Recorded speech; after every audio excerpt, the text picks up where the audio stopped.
ladies and gentlemen, we got one of the best martial artists that I know of all time. Now, this gentleman over here, I met back in the 1980s in New York City. And the truth of the matter is that I heard about him, I believe it might have been and I'm paraphrasing because sometimes it might have been 1987 or 1980, whether it was 1986 or 1987, he made an impact over in Bermuda, of all places. And it was interesting because I asked a gentleman by the name of Kiyoshi Tommy Chen, hey, how was it? He says, man, this guy named Ibby. I'm like, Ibby? That name sounds familiar, you know? And Ibby was the one that was doing some magic. So without further ado, my man, Ibrahim, is that right? Abdullah. You got it. My man, Jerry. Yeah. Bro, so let me tell you something. All right. Again, guys, I'll publicly say this is one of my favorite people of all time. Thank you, The Jerry. reason I'm saying that is because it's the truth, guys. One of the things that I do not have is the fear to lie. And that's why sometimes I get in trouble. but keeping 100%. Ibby, man, you called me today, and I really appreciated that because I know that you are a kindred spirit and a real true brother. But a lot of people, I don't think they know your legacy. They don't know your inspiration, motivation, or desperation to even start in martial arts. Talk to me, brother. Who was it? What was it? Mama. So what happened was, Mama wanted to get me off the street. Single parent, single parent household. And there was this place in DC called The New Thing, where they had African dance. They had, they had martial arts. So she put me in this after school program, and martial arts it just took off. I joined the school called DC Dragons, right around the corner, taught by Robert C. McDuffie, who was a June student. Robert McDuffie was one of the first to break away from June and open up his own in Adams Morgan, Washington, D.C. Hey, let me stop you for a second and ask you a question, if this would be possible. Now, I'll give you 100% honesty, like always. This interview is going to be about you. This isn't going to be me interacting and interjecting, but I'll stop when you're ready to so-called stop, and then I'll just ask another question. And again, it could be yeah and no, that doesn't matter. I could edit this or not edit this because, raw and uncut sometimes comes out a lot better. But would you be okay if we actually stream this through Facebook? Sure. All right, no so that's what I'm gonna do real quick, because I know what's gonna happen is that we're gonna create some magic, and it's not because of me, it's because of you, and that magic should be spread. And I believe that you probably believe the same thing, that our job is to leave the village a better place than how we found it, right? So that's what this is all part of. So yes, sir. What I'm gonna do right now as we speak, I'm just gonna do this live via Facebook, since we are friends, and then I'll go back and I tag it. But there's a few things that I do want to say that general public probably never heard because you're too humble to say it. But I'm gonna let people know a few things. So if you give me a second, I think we're live. Please speak up, Jerry. Yeah.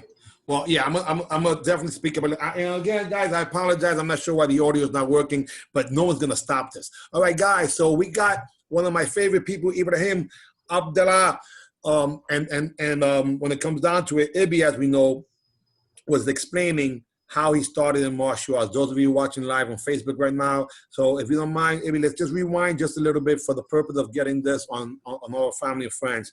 You started in the program called The Next Thing, I think it was. New Thing. The New Thing, and the New Thing had a variety of things, okay, including martial arts. Mama, single parent household.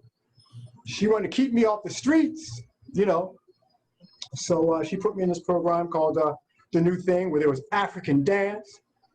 They had all kinds of activities. We're talking Adams Morgan. Now, I know you're vast. You have vast knowledge, but Adams Morgan is a neighborhood that has so many different ethnic groups mixed together. So I joined in with the new thing, and one of the programs that they had was martial arts, and I excelled in it. So she said, there's a karate school right around the corner from the new thing. It's called DC Dragons Martial Arts Training Center.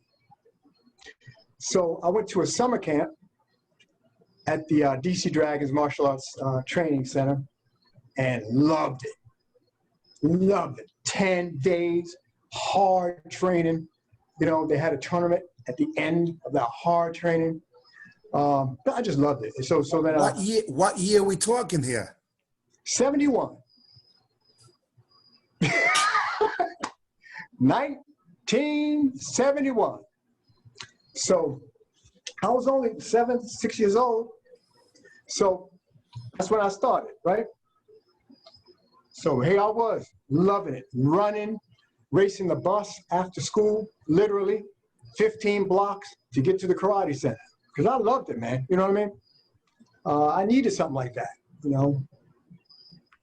And my instructor, you know, Robert McDuffie, first one to leave from Junri and open up his school. He's from North Carolina. And Master McDuffie had a great school. Oh, great fighters. I mean, he drilled us. He was a Junri student. And Junri was a prisoner of war. Oh, yeah. And so Junri was a bad mother. Shut your mouth. Bruce Lee, I mean, not Bruce. We'll get to Bruce Lee later because Bruce Lee and Junri used to train together. But Junri had a great, as you know, Jeff Smith. I could go on and on. In DC, wait. So you get me all excited, Jerry. Yeah. I was ready to say you sound like me right now. What's going on? What's going on? Jerry, let me go, man. Can I go? Can I go, Jerry? Yes, you can. You asked me, right, Jerry? Okay, good. Now, Junri. Oh, Jeff Smith. Oh my goodness. Mike Cole, my instructor. Oh, Larry Carnahan. Okay. Pat Worley, John Worley. The Worley brothers. And right next to Junri was Ki Wong Kim. You know what I'm saying? Albert Cheeks, Mike Warren, etc. And Mike Warren's my boy. Yeah, DC, baby. DC. And nobody, Mike Warren's supposed to be one of the baddest kickers of all time. And right? Punches too. And he whipped up on Bill Wallace twice in one day because he beat him the first time in Battle of Atlanta. They didn't believe it. They made him fight again, and he beat him again. 1973. You're a computer, Jerry. You're a computer. But anyway, well, I don't know where to begin now, but anyway. So anyway, my instructor, just one second. My instructor was Sang Soo Tiger Kim. He and Junri were this close that literally when they went over to Muhammad Ali to fight against Antonio Inoki, Grandmaster Sang Soo Tiger Kim went with Grandmaster Junri. They went together. Hey, what happened there? Nick Kokinos. What did he do? Revolutionize the whole martial arts professional system off of dance. Arthur Murray. Jerry, we're going to be talking all night. You know that. We're going to be talking all night. But yeah. Oh, man, I got to get some sleep. I've been teaching all day. But look. So those are the origins, of me training. You're this little skinny kid, DC Dragons. Baltimore had a guy named Condi, Francisco Esteban Condi, who had tournaments every weekend, just about. Yeah. Not every weekend. I said like. Before he relocated to Lancaster, Pennsylvania. You don't need me here, Jerry. No. I do, because that's where I cut my reputation as a teenager, fighting against those guys over there and the Sam Shackleys and stuff like that, man. So yeah, Conde and Young Tiger, Rocky Goebbels and that whole crew from that part of Pennsylvania. This is after he relocated. He had a tournament, a tournament a month, and they're all rated. So here I was going to all these Baltimore tournaments, fighting these guys in Baltimore.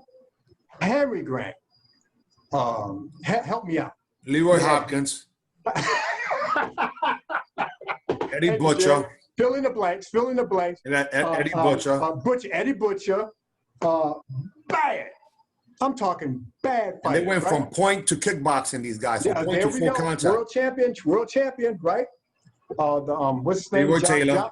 Yeah, they're Taylor brothers. Man, so I came up in that environment, right? So to make the story shorter, because you and me can just go, right? My main man was holding tournaments in D.C. Everhart.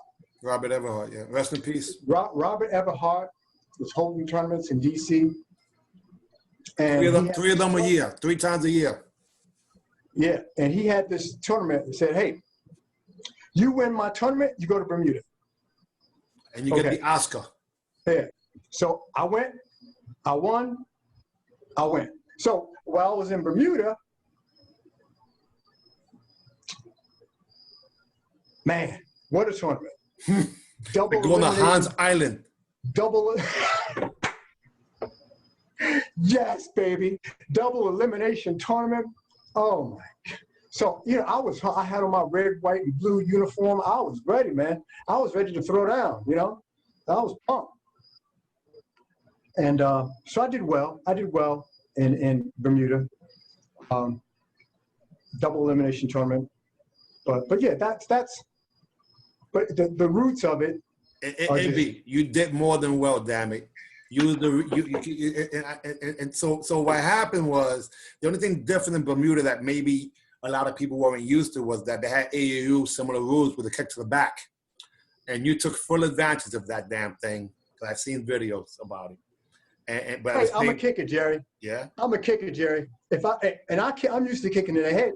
So if somebody's going to turn their back, easy, Yeah, but what's up with that left hand reverse? What's this? What's up with that left hand reverse? Did I throw one? Absolutely. Huh? Absolutely. Oh, you mean, okay. Yeah, well, I threw that too. But as we've talked about many times over, we were doing stuff without realizing what we were doing. Right. Out of fear. Just from heavy, there we go. Just from heavy training. Hey, and I was the most scared person in a tournament. I mean, Muhammad Ali, with Sonny Liston, that's how he got started, right? He was scared. Me too. Talking, yeah. But Jerry, I'm always, in a sense, scared when I'm fighting, but in a positive way, I mean, you get pumped, you get that adrenaline, but you know what you got to do. And Mike Tyson said he would never fight unless he was afraid. Yep. That means you're overconfident. I mean, you're going to get hurt. That's right. You got to be up and on the edge, right? What happened after Bermuda? Because I think that might have been the first time a lot of people say, what the heck? Who's the heck? So what the heck? What happened after Bermuda? They had that Atlantic team tour thing, right? So after that, Master Hargrove gave me an opportunity to get out, right? Because I was local. Everybody knew me in D.C., but nobody knew me outside of D.C. All right. So once I got that taste, right, I said, okay, let me do some, we had Dennis Brown giving his big tournament, D.C. And then I just started getting out, branching out, going to tournaments. I fought all the top heavyweights, okay? Rest in peace to Nasty Anderson. Yeah, I was the first. He almost ate that boot. It was dangling afterwards. Well, it was me and what's his name? Lightweight. We beat him at the same night. Marty Eubanks, American Airlines team, Washington, D.C. Yeah. So, he cried. He cried on stage. Sorry, it's the truth, guys. Not disrespect, but Nasty had never lost to 2 lightweights, and he had claimed in magazines that would never, ever happen, one, let alone 2. So then, I fought him, Nasty. I fought Billy Blanks. Jerry, what's his name? Jerry Kramer, all of them, all the best heavyweights. I fought because you get that opportunity, right? I thought, oh man, and let me tell you something. Lightweight division, Kevin Thompson, okay? Rest in peace, Luke. handed me my rights to be a man. Test You the got what I'm chin. saying? Test the chin. You know what I'm saying? He's the one that handed me my manhood, Kevin Thompson. Because after I got out there and fought with him, with all that aggression, and he and I would throw down. You hear me? We loved each other, but we threw down. And I learned from fighting, like that. That helped me, right? That rubbed off. Iron sharpens iron. Yeah. So Pedro Xavier, woo-wee, slick self. The twins. Twins. You got to give it to the twins, the brothers. Even Keith know what? McKelly. You couldn't Jerry. sleep on Keith Let me tell you McKelly. something, Jerry. Let me tell you something, though, Jerry. Yeah. 91, I broke my leg fighting. Did you know about that? No. I was fighting Gerald Dawson. Rest in peace. Awesome Dawson. The night before I was going to Russia to represent the United States in Russia, I was trying to get some money, some extra money. I fought in a tournament, a little local tournament, and right in DC area when I was on Force One, and popped my knee, man, right up on the shoulder. Because you know me, I had the hot chamber, right? And Gerald is the biggest fighter. Hey. And could move like a super lightweight. Yeah, I told people his body type that's what it was. It was just the body he's type. unbelievable. He was unbelievable. But anyway, so I was up on him 11-0. Then I just did a pump side kick too high, and he leaned into it, boop, and we stopped and looked at each other like, what was that sound, man? Did you hear that pop? So then I stepped back, and then as soon as they said go, I took an angle, back, collapsed. There's my knee. Lateral movement will do it. 91. So, but I never got an operation because a lot of people, their knee would pop out over and over and over again. So I fought, Jerry. Neither did I. Give me I never got my operation, bro. Yep. So I fought from 91 on with a broken leg. But yeah. Yeah, but it So forced you to use other weapons, right? It made you get better. What's that? What'd you say? You was forced to use other weapons and get better. Yeah. You had to reverse, throw that reverse. I could always throw the other leg too now. But then, you always have that issue with supporting and all that stuff, right? But anyway, so right after I won the Diamond, 91, and I was the first unseeded fighter to win the Diamond National, and the only lightweight to win the Diamond National at that time, the first lightweight. So, but I was doing stuff without realizing it. I was just having a blast, competing. Nasty would push me, Nasty was the one that said to me one time. And again, rest in peace to another person. My gosh. When I saw him in a seminar, and he looked at me and said, Ibby, man, you're the best fighter in the country. I was like, man, get the heck out of here, man. I was like, man, get the heck out. He said, no. He said, you're the best fighter in the country. But you know what? You know how nasty was. He said, but you're a bum, Ibby. You're not going to do nothing. You're just a bum. I was like, what? Why are you coming at me like that, man? Right? But he was motivating me. You got me? Motivating me. I love that man. Rest in peace. He taught me how to do the dive bomb. Yeah. Nasty was one of the biggest fans of sport karate, whether it was fighting forms, weapons, or self-defense, or freaking demos. So what was it, 51 weeks, 51 wins, in a row? I mean, that was ridiculous. Ridiculous. What he did, so. Maybe, but you notice that not the majority, but a lot of the people that we just mentioned aren't here anymore, man. So that's where my paranoia kicks in.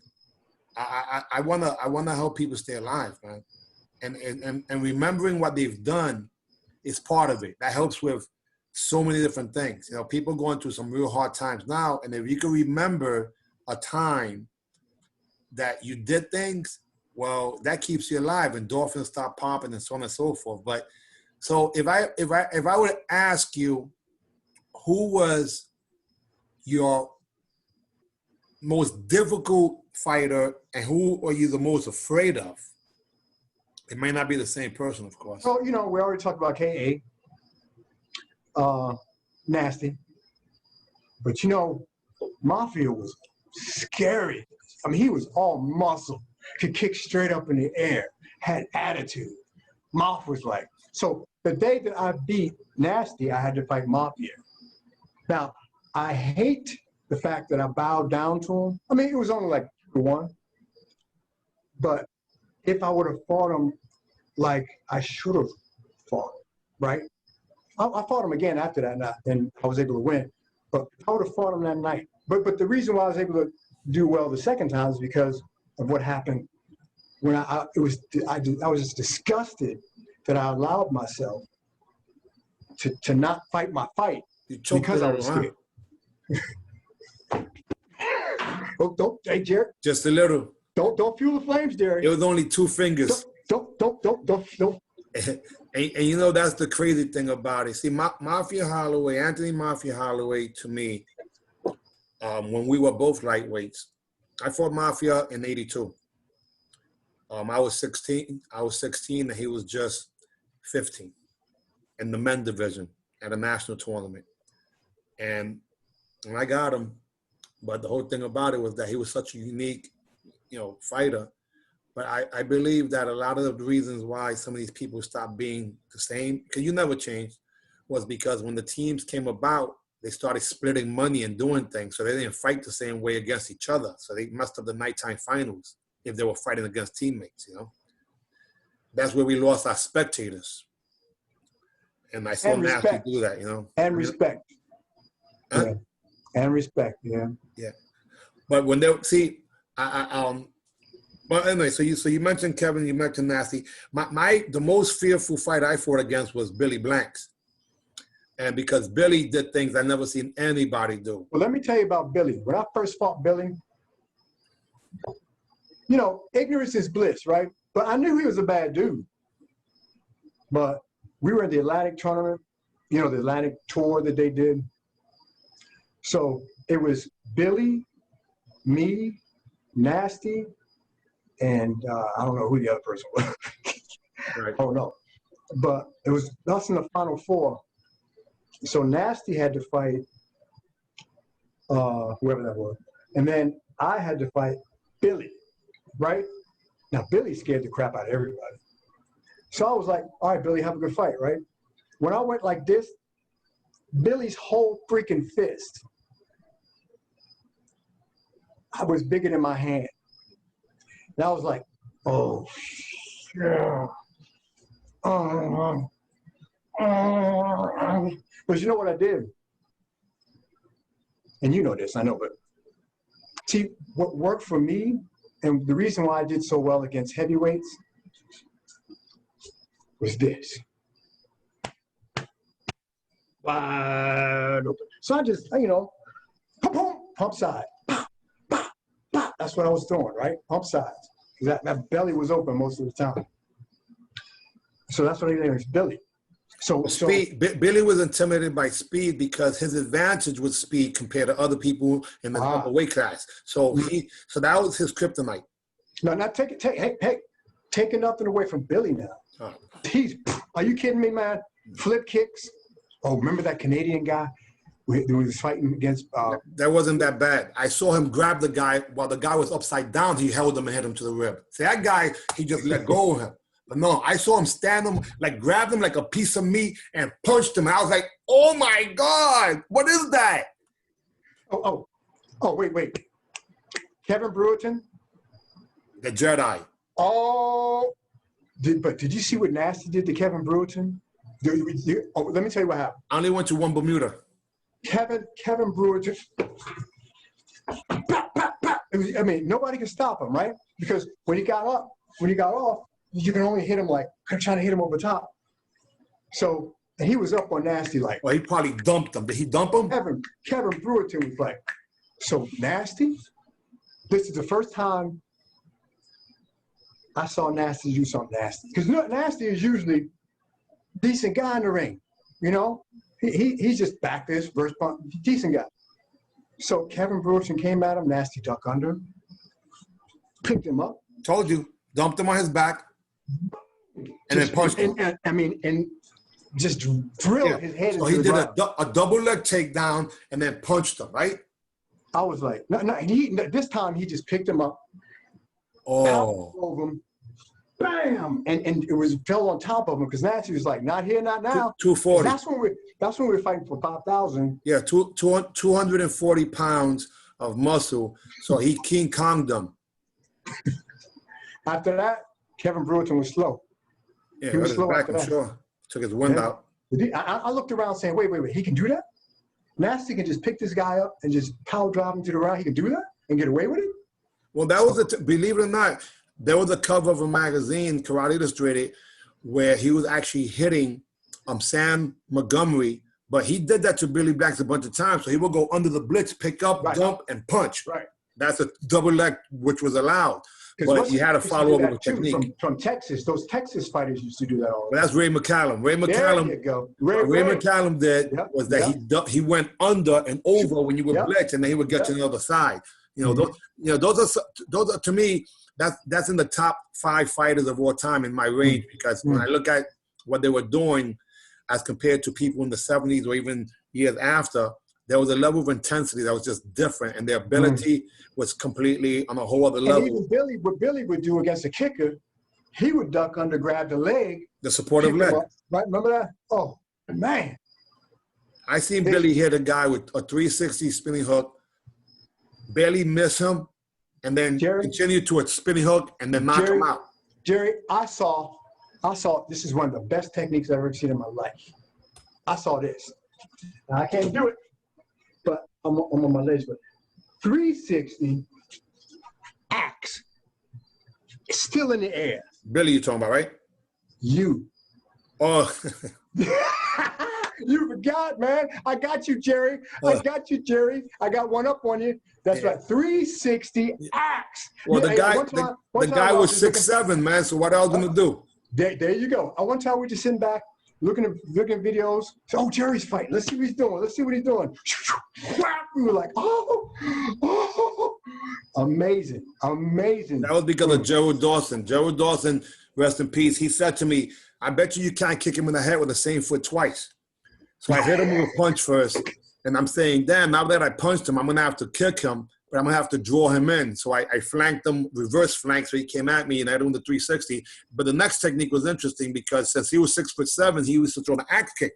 So I faked him, he threw the axe, and while his was going down, I put mine up, and I went above him. So I used to call that a dunk. You know, you dunk on top of them, and you can over anyhow. But props to Gerald Dawson for that. I love Gerald Dawson, man. You know, we're two teammates. Love that man.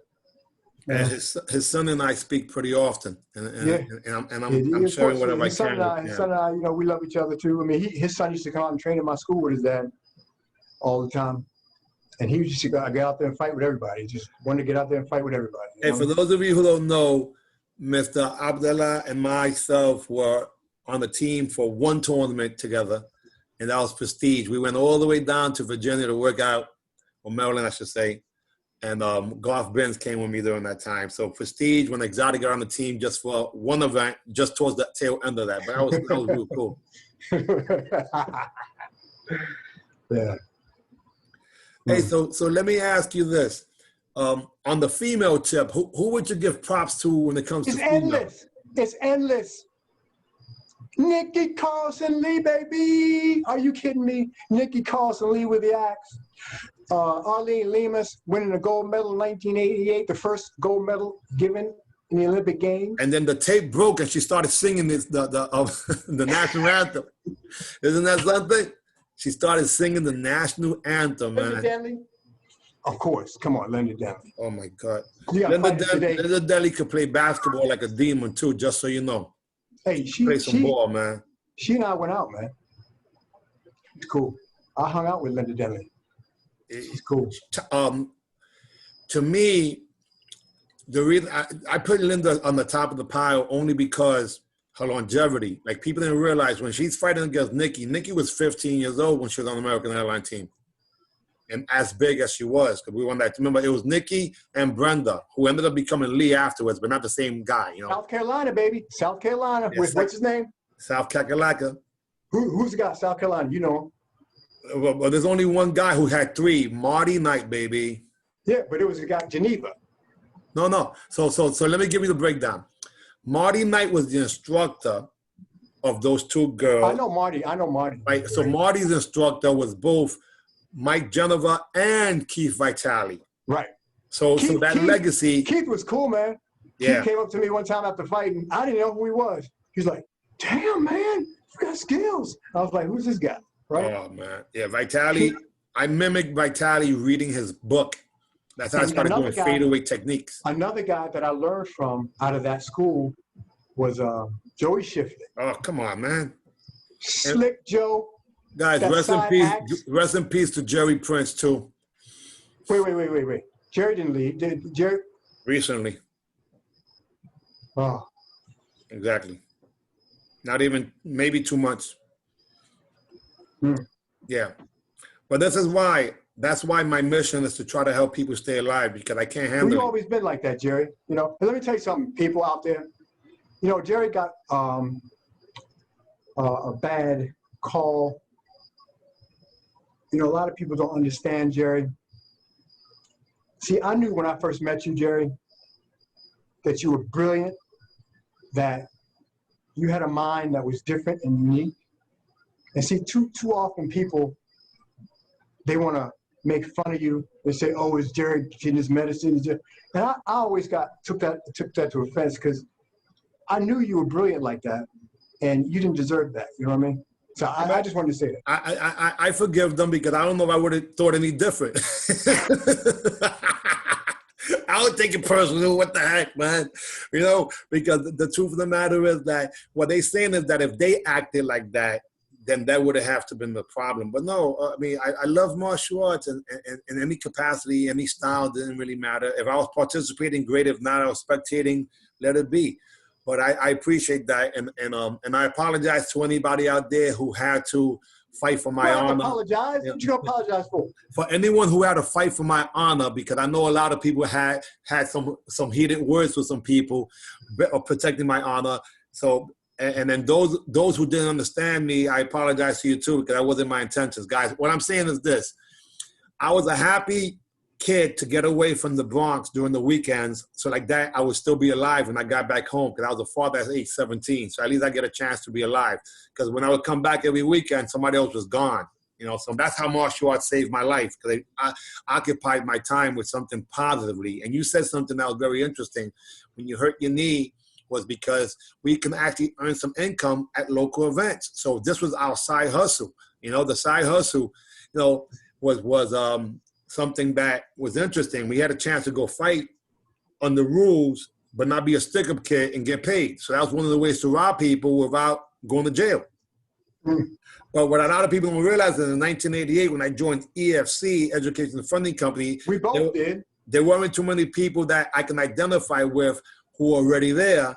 And this gentleman, there was a guy that was a good friend of mine who had not one but two operations going on at the same time, and that's you, buddy. Yeah, and I was oh my gosh, I can't believe it.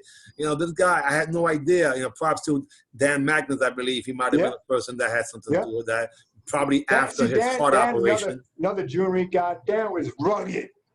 Dan was rugged bad. You probably saw him fight. Well, after his heart operation, he was still rugged. He's still going. He trained with Jeff Smith and all those guys, right? He's in Hawaii, I believe, now, right? Everyone was scared of Dan. So, but I started working with him. Dan is the coolest guy. He's the coolest guy. So he gave me the opportunity to buy him out. I bought him out, and that's why I ended up with two schools. Yeah. But what made you go that route? Because let's keep it real. Right-sided brain people are thinkers, artistic. Left side people are more the digital, the business type. So you actually worked on the full circumference of your cranium on both left and right sides. So what motivated that, man? Well, 8 years old in the kitchen, when I was trying to figure out what I wanted to be in my life, on a dinner plate, I wrote down, if I had 30 students at $80 a month, I would make this much.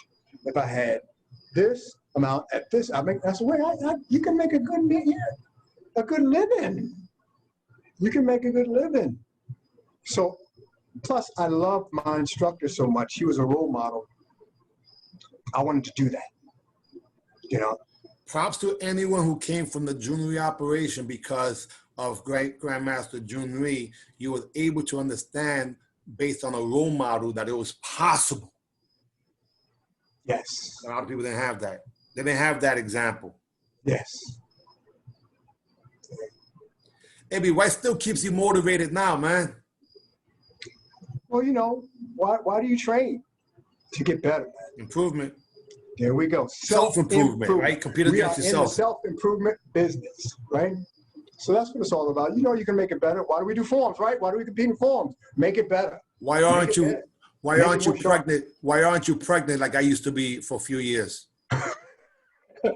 I'm training, baby. I'm training. I love training, you know? So, what makes you sad about competition nowadays? Woo! See, now we get political. Well, I consider it just honest. You can't do it. You can't do it. That's what makes you sad. You just can't. We just can't compete. So we have to do these virtual tournaments. But that's what makes me sad. Yeah. What would you love to see again once they do have the tournaments, God willing, all over again, in terms of techniques? Because we lived in a different world. We lived in a world that if you went to an area, you might have got kicked to the groin. You might have got kicked to the back. Good question. The mats that they used took away the kicking game because you couldn't push off, especially if you have knee injuries. You couldn't push off, so it evolved into a blitz game now. So it's more blitz than kicks. And we joined martial arts because of the kicks, not the punches. Otherwise, we'd be boxers, right? And getting paid, or maybe dangerous too. You know, yeah. But it's really interesting because we have throughout the years lost a lot of friends, and I don't mean in death. I mean just in enthusiasm and passion. A lot of guys were only around competing, and then they said, well, I went and got a job. And to me, that didn't make any sense because we had an expertise. But most of them, like I said, didn't have a role model of like the whole operation. Like most people don't realize that, you know, Grandmaster now, Jeff Smith invented quite a few of the business tactics like Masters Club and Grandmaster Club, you know, under the umbrella of Nick Coquinos and also Grandmaster Jun Rhee. And Tony Robbins got his black belt with Grandmaster Jun Rhee. And you can't get more success conditions. Well, let me tell you this. It's sad, Jerry. I was talking to someone just recently. The opportunity to do something on a huge scale because of the situation we're all in, right? And you know what they told me? Karate is something you do on the weekend. And I was like, see, in my mentality from the time I was 6 was that you do karate all week long, right? So that's unfortunately the mentality of people today. Not all, but you know. Well, again, it goes back to the role models that they've had. If someone was taught in a PAL or a boys club, they think that if you earn income with martial arts, that you're a McDojo. I'm like, wait a second. Or commercial, as they used to say back in the days. I'm like, commercials? First of all, you can't afford to have a commercial. That's expensive. You know, you mean professional? Is that what you're talking about? Earning income with your expertise?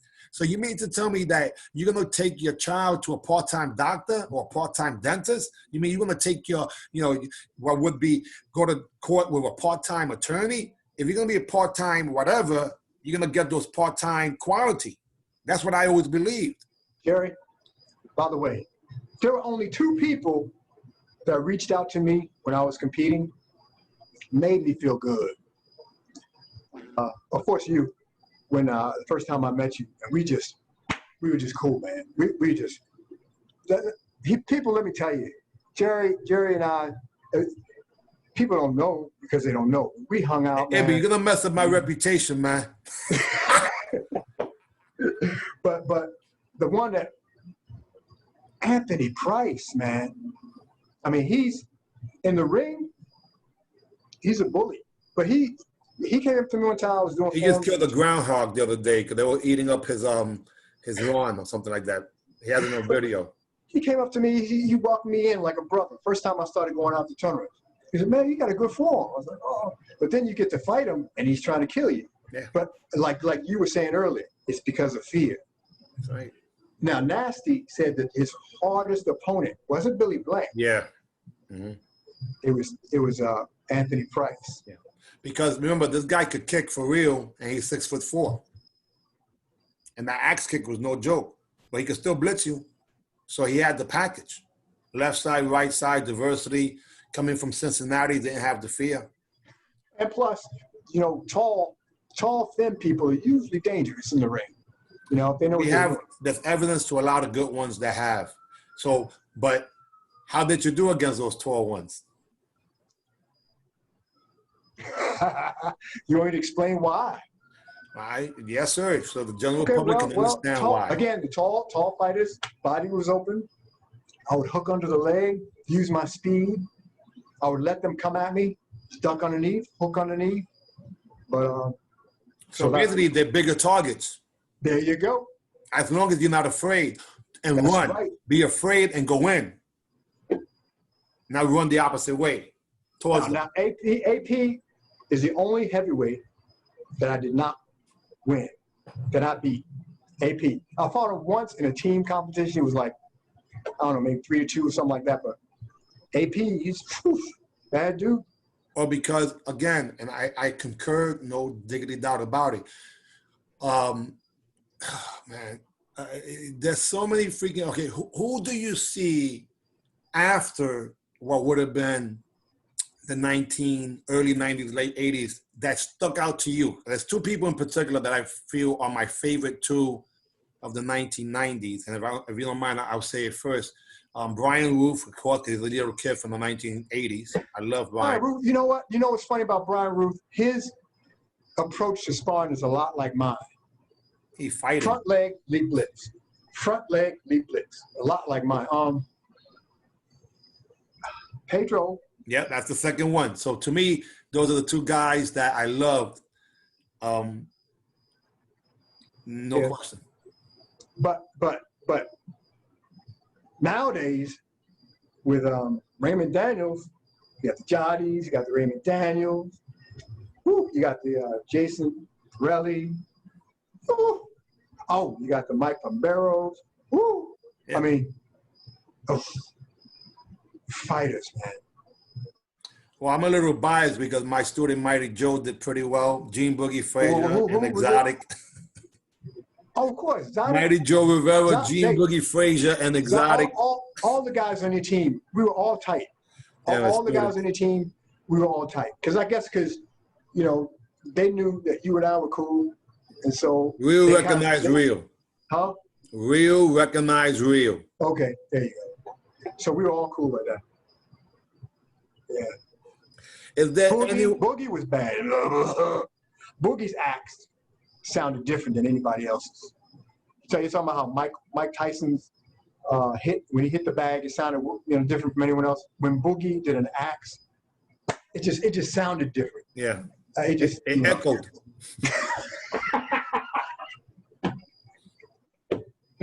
Boogie was a bad dude, man.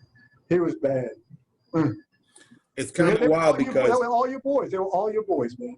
Yeah, the workouts were a lot harder than the tournaments in many respects, because those guys were They were my students, but they were freaking animals, man. I love them all.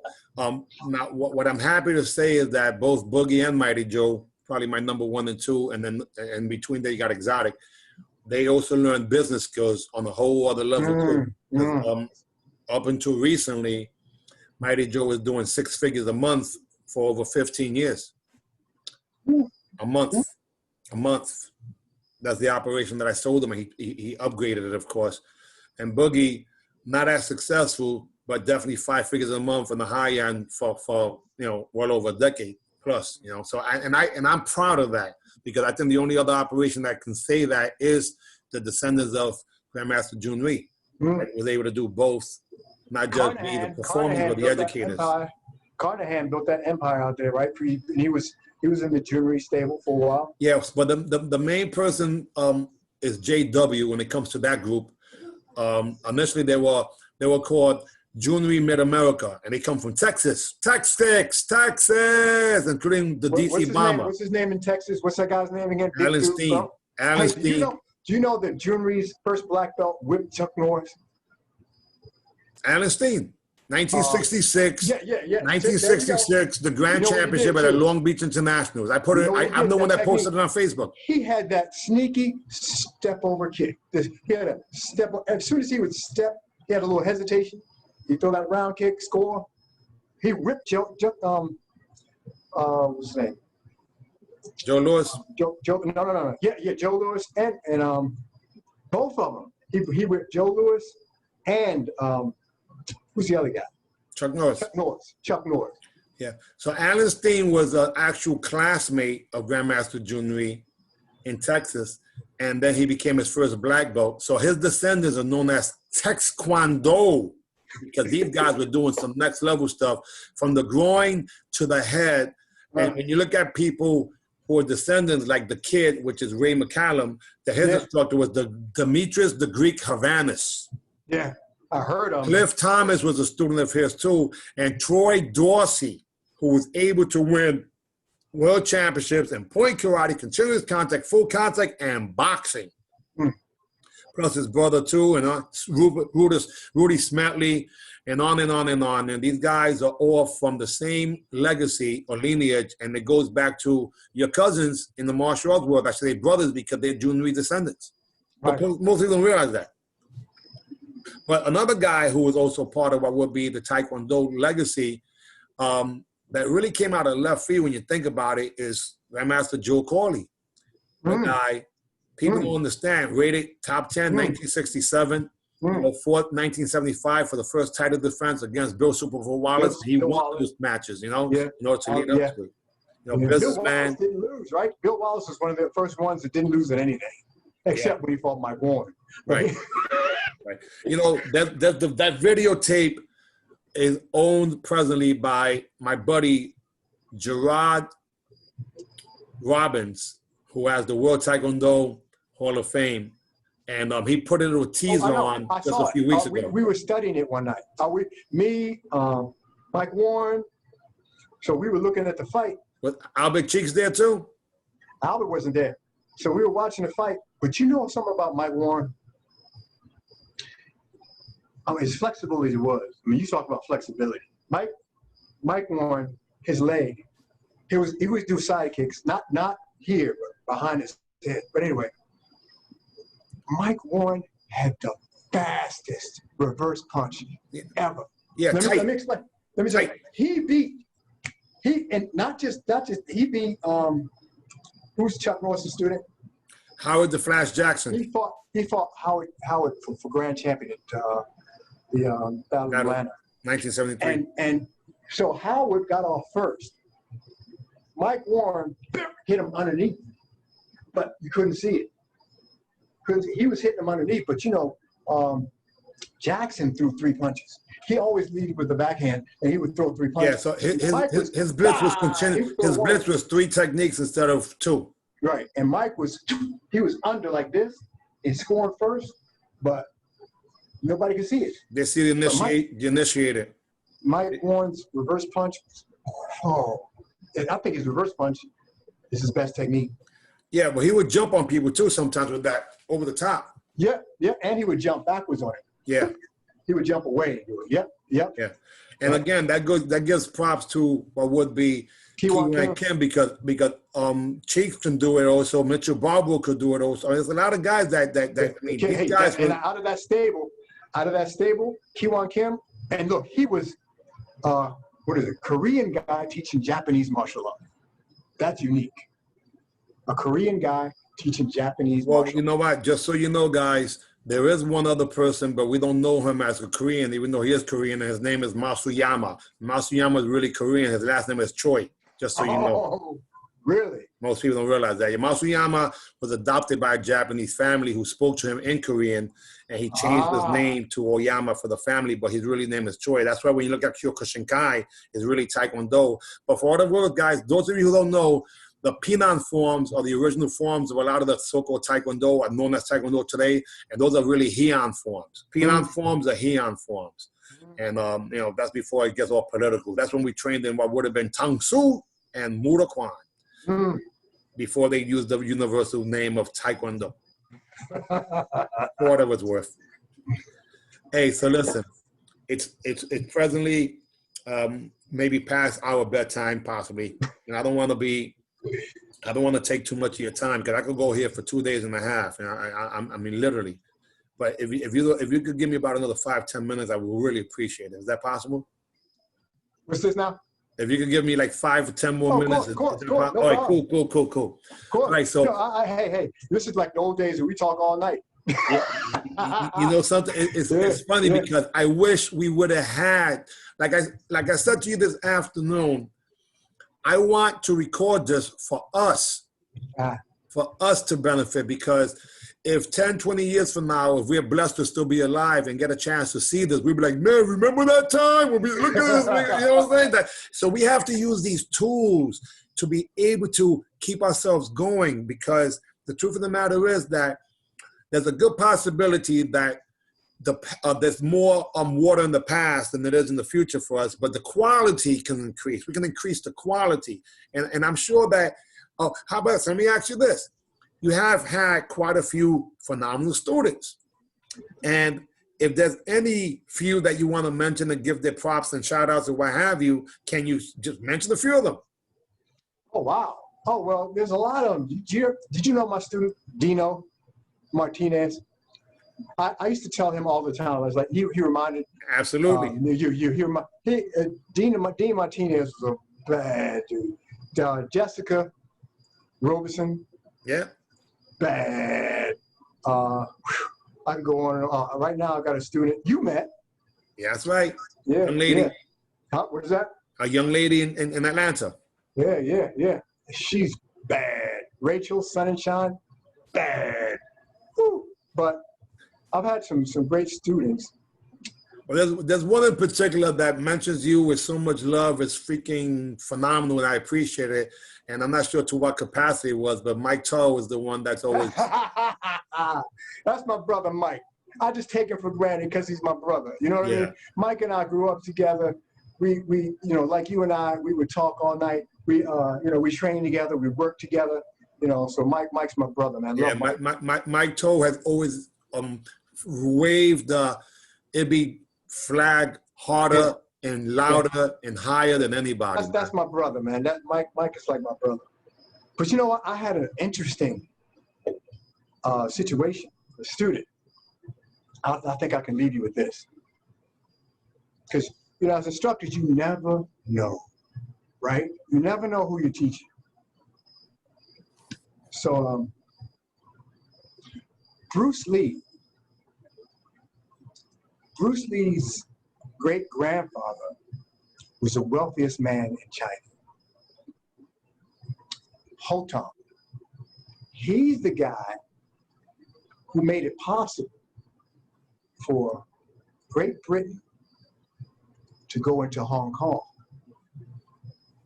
Because he said that people who lived there were not indigenous to that area. So, he was doing business with them. He was a trader on boats and shipment. His name was Ho Tong. So I didn't know this, right? I didn't know that Bruce Lee had ties with the wealthiest family, right?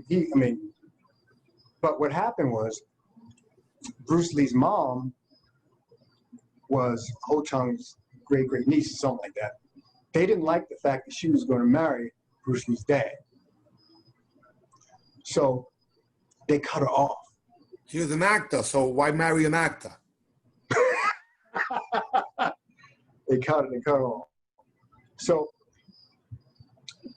I was playing chess with Bruce Lee's cousin for years and never knew.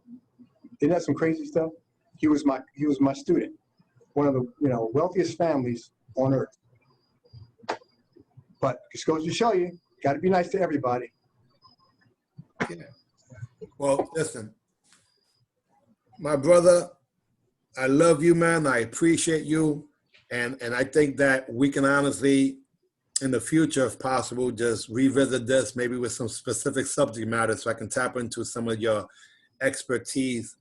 And because to this very day, when we spoke earlier today, you were so excited about going over to teach, even though the world's changed. So that hasn't changed one bit. And a lot of people just have lost that enthusiasm because I think they forget how lucky we are to open our mouths and to be able to impact people for generations to come, either positive or negative. And I suggest that we work on the positive as much as possible. All out of love, my man. God first, all out of love. It's through us, right? That's right. It's we're the vessels that are supposed to leave the village a better place. Yes. And we do have free will. And I heard that it's free willy too, but anyway, we do have free will, and that free will, I believe, is to focus on solutions and not add to the problems. And like I said earlier to you, I strongly believe that all of us here, guys, that are watching, at some level, there's only two things that you would want to do. Everything else is what you do. But the two things are be good boys and girls to make our elders proud of us, those who aren't here now and those who are presently here, and to be good examples as a parent or leader for those generations to come. Everything else is what we do. So that's the simplification for me. It's not that complicated. We're here limited on earth just for so long. We have to spread that four-letter word that's the most powerful thing in the world, called love. Yep. What you just love you, Jerry. You know I love you, man. I love you too. Hey guys, in the famous words of some crazy Puerto Rican from the Bronx, Ibby, if you don't mind, when I say AB, you say see ya. AB, see ya. Thank you. I appreciate it. God bless, man. I'm out of here. We out of here. Guys, thank you for watching. And for those of you who don't get it, we were only kidding. God bless you, man. Love you, my brother. Love you too, man. I'll talk at you.